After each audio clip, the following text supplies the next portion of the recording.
Hi, I'm Terry Likes, and welcome to another edition of Communication Connection, where we highlight the accomplishments of students, faculty, and alumni here in the Department of Communication at Mississippi State. Well, the theater season is well underway, and we are happy to have with us today Professor Cody Stockstill, who is the coordinator of the theater program.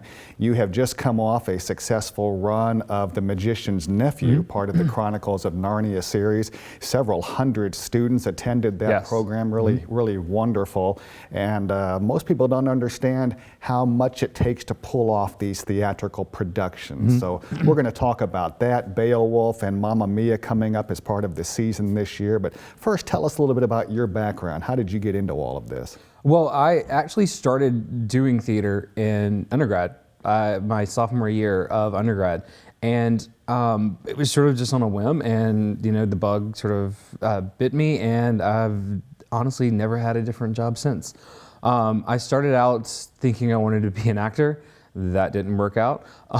So I started designing and directing, and I've honestly just never stopped. So I did a little bit of directing in undergrad, a lot of designing in undergrad, and I went to the University of Southern Mississippi to get my MFA in costume design and scenic design. And then in 2013, I came to Mississippi State. Well, we're glad to have you here, and certainly in the time that you've been here over roughly the last 6 years, you've accomplished a lot, and the theater program has grown. Yes. We have seen a fourfold growth in enrollment since 2013. That is a lot to do with both Melanie Harris, Tim Matheny, and myself along the way, sort of trying to really engage the students and give the students different opportunities to not only do the theoretical work in the classroom, but also use that theory on our productions, which is very important. And so far, what we're doing seems to be working, and the students have a lot of success sort of after they graduate with this degree. Well, that's wonderful. You're working on Beowulf right now, and that'll be a November production. Tell us a little bit about the traditional play of Beowulf and the premise. Yeah, well, we kind of started this whole process, I think, in February of this year.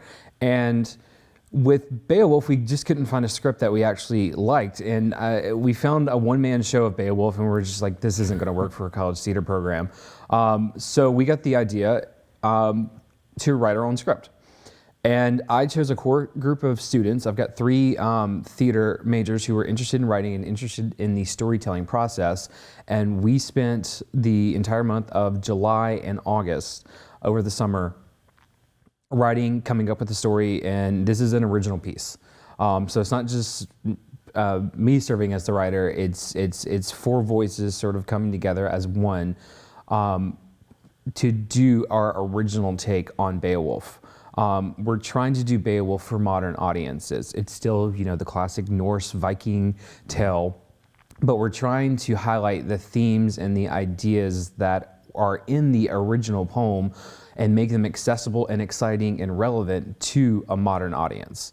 Of course, you think you're done with the script until you go into rehearsal when you're working on a new work. In the rehearsal process, we have very much done rewrites, and I'm constantly getting those students back together going, okay, these look like our problems. Let's do a rewrite of this scene. Let's do a rewrite of this scene. We just actually locked the script yesterday. We're halfway through rehearsal. So it's really exciting to almost have this workshop sort of environment surrounding this production that I can respond not only with the writers, but also with the actors, also with the designers, because we have student designers on this one as well, talking about these characters, talking about, well, what if we tried this? What if we tried this? And seeing how we're sort of molding this new take on Beowulf. So it very much involves the students, and that's something that I'm really, really proud of. In particular with this production, is the amount of involvement that the students have in creating this original piece. And what the audience won't really realize is, not only you mentioned starting back in February, but extensive work over the summer, which is a real commitment from the students and you as well. Yes, yeah, we started pretty hard in July, and it was pretty much 5 hours a day, 5 days a week, and the students came in on their own.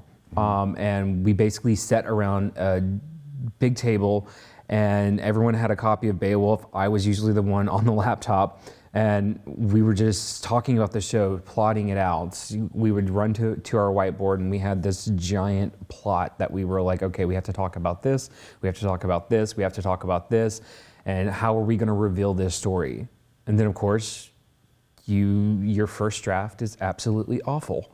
And it was awful. It was embarrassing. All the students said this was horrible. And I was like, don't worry. This is the first draft. Don't worry about this. And so, but now they've seen how it's grown, and they've, one student in particular has really taken a liking to writing, and I'm pretty sure he's planning on doing more writing in his future. Good. Well, looking a little bit ahead, I know the audience is going to be really excited about Mamma Mia coming up during the spring semester. Yes, Mamma Mia is going to be in the end of February. Mamma Mia is, I think everyone knows ABBA. It takes the music of ABBA and sets it on the Greek Isles. Meryl Streep was in the movie adaptation of the musical, and I believe that there was just a sequel to that. This is the first time a college or university in the state of Mississippi has produced Mamma Mia. We're really excited that we were able to get the rights for this one. If you don't know anything about Mamma Mia, it takes the music of ABBA, it creates a story around them, so it's something called a jukebox musical.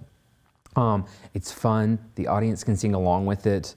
Our students are very excited about this because all of the dancing and all of just the fun atmosphere that surrounds this musical itself. We feel that it's really important that we have musicals as part of our students' 4-year experience, because what we try to do within the program is to expose them to the different genres of theater. Some students will just want to do a musical every single year, but we don't have sort of that luxury, because we want them to be able to be exposed to not only musicals, but Shakespeare, period comedies, modern classics, and we feel it's really important that they get that exposure in their education here. And what most people don't realize, and I didn't know it either until I arrived earlier this year, you're doing all of this, everything you've just mentioned, with 3 faculty members. That includes yourself. Yeah. We have 3 faculty members. I usually handle the production coordination and some of the academic coordination of the program, in addition to doing scenic lighting and technical direction. Melanie Harris is our costume designer. So she handles costume and makeup. Tim Matheny is our performance faculty, who would handle the directing and the acting sides of things. We wouldn't be able to do this without a really dedicated core group of students. Is that however hard we're working up here, our students are working right along beside us.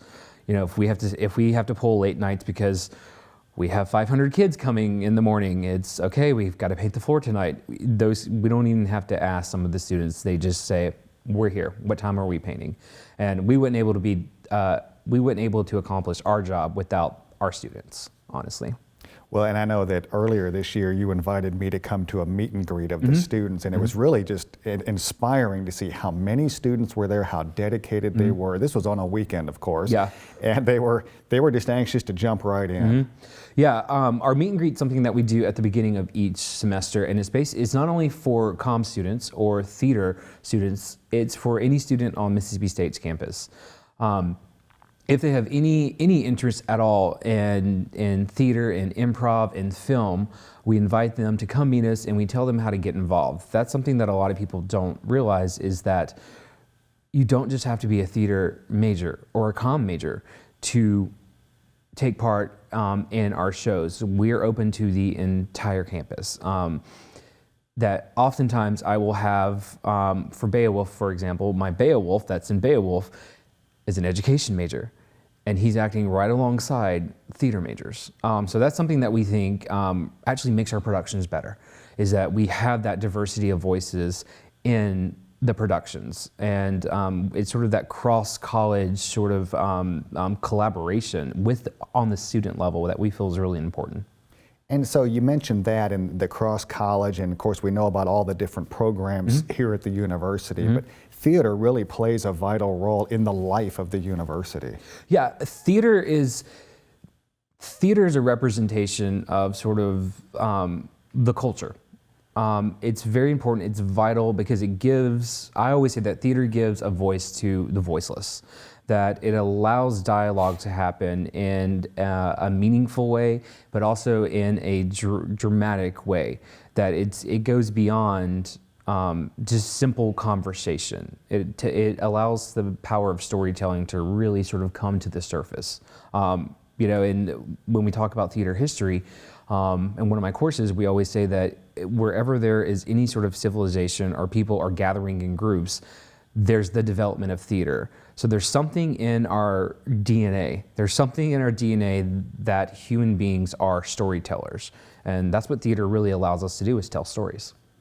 Well, you mentioned the faculty team that you have, and unfortunately you're losing one of those. Tim Matheny, who plays a vital role, Yes.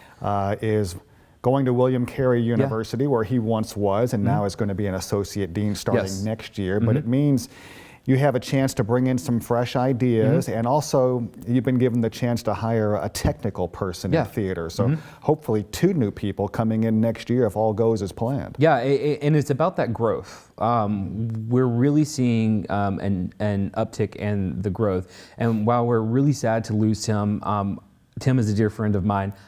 I am over the moon that he has the opportunity to return to William Carey and take on that leadership role with the associate dean position. So I wish him the best of luck there. But with this affords us the opportunity to sort of move in sort of that natural progression that this program's moving in, and get new voices and get new experiences and bring those into the program. So we're really excited about that. I'm really excited about the technical director position, because that's going to allow myself to concentrate more fully on design and teaching design and developing those young student designers. And as I mentioned, we just came off the run of The Magician's Nephew, and I think it's being that part of the life of the university, and this way part of the life of the community, because you had several hundred, if not over 1,000 high school and young students coming in. Yeah, we do every year we have an annual children's show. It's theater for young audiences. It's a service that we provide to the community, and we have student matinees for our children's shows. And what we do is we offer a very, very, very discounted rate to the local and surrounding elementary schools to bring their students in and experience theater. We provide theater education packets, an education packet specifically targeted for that production. Well, let's bring it back to Beowulf, and we have a graphic to put up, and here it is. So it'll be in the McComas Theater. You can see the prices for adults and for students, and we really hope that the audience will come out in November. Cody, thank you so much for joining us here on the program. We really appreciate it. No worries, thank you. And that's all the time we have for this edition of Communication Connection. Please join us next time. Thank you.